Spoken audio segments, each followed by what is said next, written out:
kita sungguh-sungguh ingin memberantas korupsi, maka koruptor harus dimiskinkan. Hari ini kita bicara tentang sebuah fenomena yang menjadi hambatan terbesar dalam kemajuan pembangunan, yaitu korupsi. Korupsi adalah kejahatan luar biasa yang tidak hanya menghambat pertumbuhan ekonomi, tapi juga menciptakan ketidakpastian iklim investasi, menurunkan kualitas layanan publik, dan lebih berat lagi, merugikan masyarakat secara luas.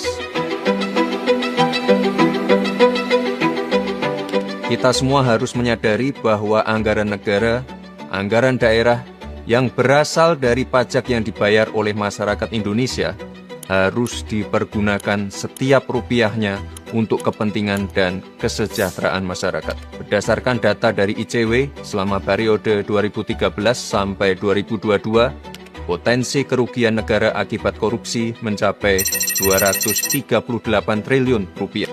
Dan berdasarkan kasus yang ditangani kejaksaan, potensi kerugian negara akibat korupsi di tahun 2024 mencapai 310 triliun rupiah.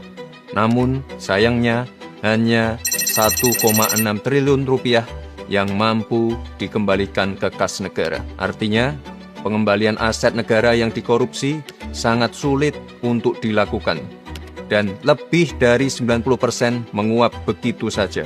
Bahkan justru tetap bisa dinikmati oleh pelaku dan kerabat pelaku.